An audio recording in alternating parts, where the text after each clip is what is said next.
بسم اللہ الرحمن الرحیم۔ عزیز طلباء، آج ہم نے 10ویں کلاس کی نظم نعت اس کے شعر نمبر 4، 5 اور 6 کی تشریح پڑھنی ہے۔ اب انسان کو انسان کا عرفان ہوگا، یقین ہو گیا، اعتبار آ گیا ہے۔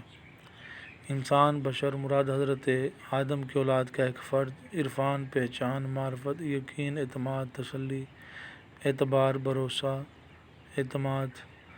آپ صلی اللہ علیہ وسلم نے اپنی ذات کے ذریعے انسانوں کو پہچان عطا فرمائی۔ آپ نے اپنے کردار کی بدولت لوگوں کے اندر یقین اور اعتبار کو مستحکم فرمایا۔ تشریح طلب شعر کے پہلے مصرعے میں شاعر کہتے ہیں کہ نبی اکرم صلی اللہ علیہ وسلم سے پہلے کے زمانے کو زمانہ جہالت کہا جاتا تھا۔ انسان انسان کا دشمن تھا، ماں باپ کی پہچان نہ تھی، معاشرتی قدریں مٹ چکی تھیں، چوری فخر بن گئی تھی، شرافت کمزوری گردانی جاتی تھی۔ ان حالات میں محبوب خدا تشریف لائے، انسانوں کو انسانیت کا سبق پڑھایا، انسانیت کا وقار بڑھایا اور انسان کو اثر نو مسند اشرف المخلوقات پر بٹھایا۔ لوگ پیدا ہوتے تھے، مر جاتے تھے، لیکن جینے کے انداز سے ناواقف تھے۔ کسی ایسے فرد کی ضرورت تھی جو انہیں بتائے موت سے کس کو مفر ہے، مگر انسانوں کو پہلے جینے کا کرینہ تو سکھایا جائے۔ دوسرے مصرعے میں شاعر کہتے ہیں کہ لوگوں کو جینے کے طریقے بتانے والا محبوب خدا آ گیا تھا، جس نے اپنے کمال ترین اخلاق حسنہ کی بدولت لوگوں کی بے یقینی کو حق الیقین میں بدل ڈالا۔ لوگوں کے لیے دوسروں کی جان، مال اور اولاد کی توقیر کو یکساں قرار دے دیا۔ بڑوں کا احترام لازمہ شرافت ٹھہرا اور بچوں پر شفقت کرنا تہذیب جانا گیا۔ بقول شاعر: صدق و صفا کا پیکرِ پر نور آ گیا، لے کر حیات تازہ کا منشور آ گیا۔ اصل میں شاعر ہمیں یہ بتانا چاہتے ہیں کہ انسان کو عظمتیں آپ نے عطا کی، انسانوں کو جامع محبت آپ نے عطا فرمایا، انسانوں کے اندر سے نفرت کو نکال باہر کیا اور محبت کا ان کا اوڑھنا بچھونا بنانے والی ذات صرف اور صرف آپ صلی اللہ علیہ وسلم کی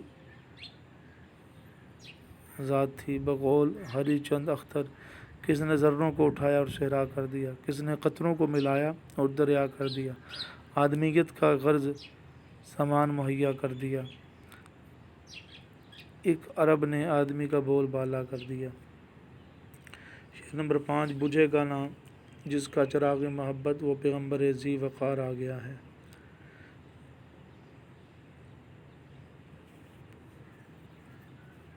بجھنا آگ کا ٹھنڈا پڑنا، چراغ دیا شمع پیغمبر اللہ کے نبی رسول ذی وقار، وقار والے، عزت والے۔ مفہوم: اللہ تعالیٰ نے اپنے محبوب صلی اللہ علیہ وسلم کو سراج المنیر بنا کر بھیجا۔ آپ نے محبت کی روشنی کو عام کیا۔ لوگوں کو وقار پر عزت دینے والا اللہ کا محبوب ترین نبی آ گیا۔ لوگوں کو وقار اور عزت دینے والا۔ احسان دانش نبی صلی اللہ علیہ وسلم کی عظمت بیان کرتے ہوئے کہتے ہیں کہ اللہ تعالیٰ نے اپنی کتاب میں اپنے محبوب کے لیے سراج المنیر یعنی روشن چراغ کا استعارہ استعمال کیا ہے، یعنی نبی پاک صلی اللہ علیہ وسلم ایک ایسے روشن ستارے کی مانند ہیں جن کی روشنی سے تمام عالم منور ہو رہے ہیں۔ آپ نے محبت کو نہ صرف عام کیا بلکہ اپنے ماننے والوں کو حکم دیا، سلام کرو اس کو بھی جو آپ کو جانتا ہے اور اس کو بھی جو انجان ہو۔ ایسا کرنے سے محبت عام ہوتی ہے، پیار بڑھتا ہے۔ آپ سراپا محبت و رحمت تھے، آپ دکھی انسانیت کے لیے سراپا رحمت بن کر آئے۔ آپ نے معاشرے کے ٹھکرائے ہوئے اور ظلم و ستم کے شکار لوگوں کے دکھوں اور غموں کا مداوع کیا، انہیں معاشرے میں وقار اور عزت کا مقام عطا کیا۔ آپ کا ہر عمل انسانیت سے محبت اور خلوص کے جذبے پر مبنی تھا۔ آپ کے لطف و کرم کی کوئی حد یا کوئی تخصیص نہ تھی، بلکہ آپ کا ہر عمل، ہر قول اور فعل انسانیت کی فلاح اور بخشش کے لیے رہنمائی کرتا تھا۔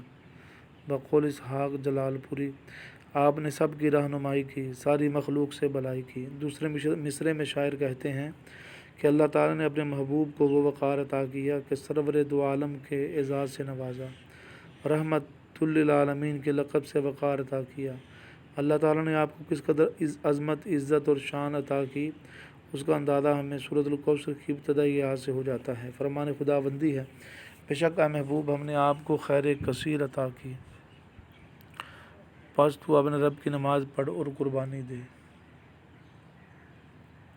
اصل میں شاعر یہ کہنا چاہتے ہیں کہ نبی کے نام کا چرچا اس قدر ہوگا کہ قیامت برپا ہو جائے گی، لیکن نبی کے وقار اور شان میں ذرہ برابر بھی فرق نہ آئے گا۔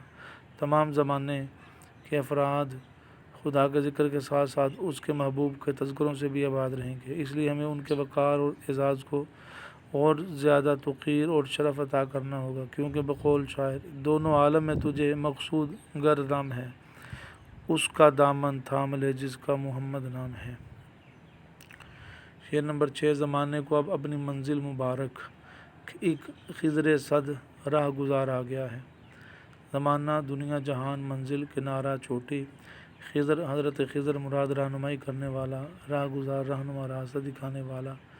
اہل دنیا کو اپنی منزل مبارک ہو، کیونکہ نبی کی صورت میں انہیں حضرت خضر سے بڑا رہنما اور کمال ترین رہبر مل گیا ہے۔ احسان دانش تشریح طلب شعر کے پہلے مصرعے میں زمانے کو مبارکباد دے رہے ہیں کہ اے زمانہ محبوب، تیری خوش بختی اور خوش قسمتی کا اندازہ اس عمر سے لگایا جا سکتا ہے کہ اللہ نے تیرے دامن میں اپنا محبوب عطا کیا، اور پھر اسی محبوب باری نے اپنی زندگی کے باکمال ترین 63 سال اپنی سانسوں سے تیری فضاؤں کو معطر کیا، اپنے قدموں سے تجھے سرفراز کیا۔ یہی وجہ ہے کہ اللہ خود اپنے مقدس کلام میں زمانہ کی قسمیں کھاتا ہے۔ سورۃ العصر کی ابتدائی آیات دیکھیے۔ قسم ہے زمانہ محبوب کی، بے شک انسان خسارے میں ہے۔ سارا عالم ہے منور آپ کے انوار سے، سارا عالم آئینہ ہے آپ کے کردار سے۔ دوسرے مصرع میں شاعر کہتے ہیں کہ انسانوں کو خسارے سے نکالنے والے اور ان کے نقصان کو نفع عطا کرنے والے تشریف لے آئے ہیں، ان کی پستیوں کو عظمتیں عطا کرنے والے اور ماؤں کو توقیر اور باپوں کو فضیلت عطا کرنے والے تشریف لے آئے ہیں۔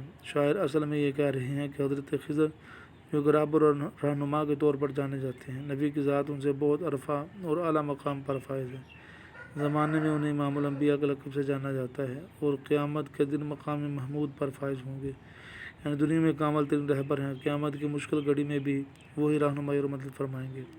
عقبیٰ کی منزلوں میں بھی وہ ہوگا دستگیر، آسان جس کے فیض سے کار جہاں ہوا۔